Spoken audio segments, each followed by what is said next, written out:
Hey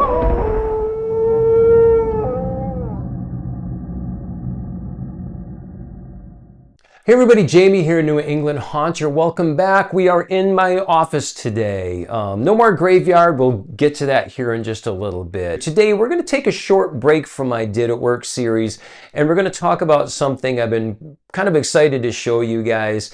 It is my workbench. I finally went through and I've redone the entire area.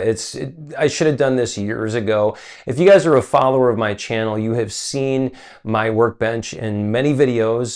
Pretty cluttered, although I knew where everything was. It was pretty organized for me. It wasn't until this past Halloween season, once I did my teardown video here at the house for my display, that it became the dumping grounds really for everything. It had all my existing tools. I threw broken motors and props and remote controls and projectors. It just became a pile of Halloween throw up. So I decided that this was going to be the year that I was really going to go through and revamp the entire thing. So about a month or so ago, I started going through YouTube channels and trying to get some pointers and tips and tricks on a way to really organize a workbench.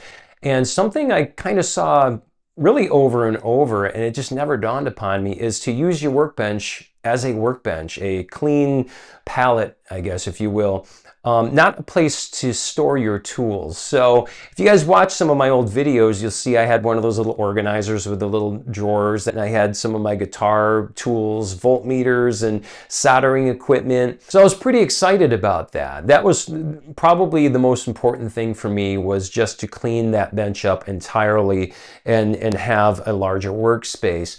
Now, on top of that, the other thing that was really important for me was to get rid of any tools that I don't use quite frequently. Now there were things like I mentioned, like my soldering equipment, like my wire strippers, things that I use quite regularly, I guess. But as far as like every project goes, probably maybe every 4 projects or so is when I use that stuff. So I would rather take that and put that in a completely separate area that's still easy to get to.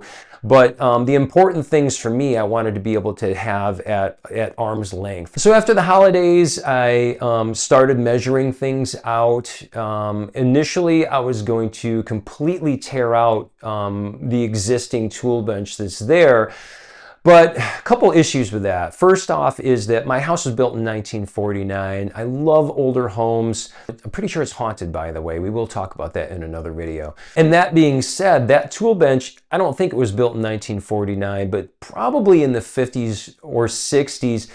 There's a lot of flathead screws that were used to hold it together. The wood's really old.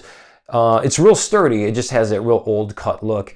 And there's a lot of square nails as well. So yeah, I would guess 50s or 60s. So I kind of didn't have the heart just to tear it out. The other thing, once I got sketching everything out and measuring, I realized that I would have been building the same exact workbench that I already have. So I decided to keep the existing workbench and just reface it. All right, guys, so the ever popular before and after shot. So here it is, guys. Say hello to Lydia Brown, the original New England Haunter. We'll be covering her in a future episode. I wanted my bench to be inspiring, so I decided to go for an old school Vincent Price horror movie vibe with a little haunted mansion feel thrown in as well. And that candelabra and statue, obviously they're not permanent fixtures. They can be moved whenever needed. For the actual work surface, I decided to go with hardboard tempered panel. It's just laid on top of the original bench and easily replaceable when needed. And as part of my recent 3D printing venture, I made these holders that attach underneath the bench. They're really awesome. Now I have my hot glue gun, a couple hand drills, my heat gun. I also 3D printed this tape measure holder because I'm always losing my tape measures. Underneath the bench is still a work in progress. That's an old toolbox that will eventually be moved. I'll be replacing it probably with other bins. That's a box full of creepy cloth and spider webs. I love these stackable bins. I will be purchasing more of these. I'm still trying to round up all my skulls and various bones to get them all in one place.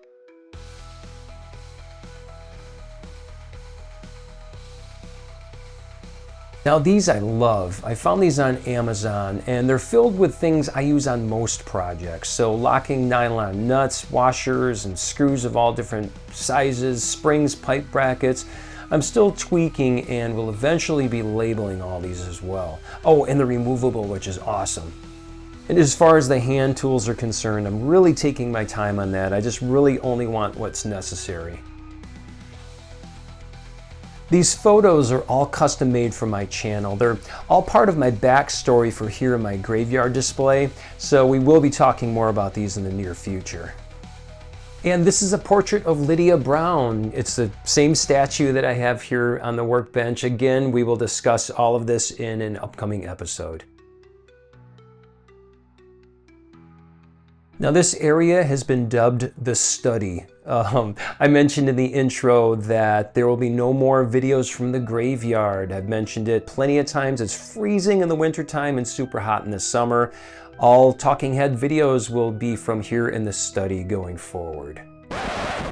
That's it for today's video, guys. It's been a pleasure. I thank you. If you haven't done so already, like and subscribe. We'd love to have you along for the ride. We have some really cool things planned for this year. I hope everyone is well and staying safe, and we'll see you in the next video. Take care.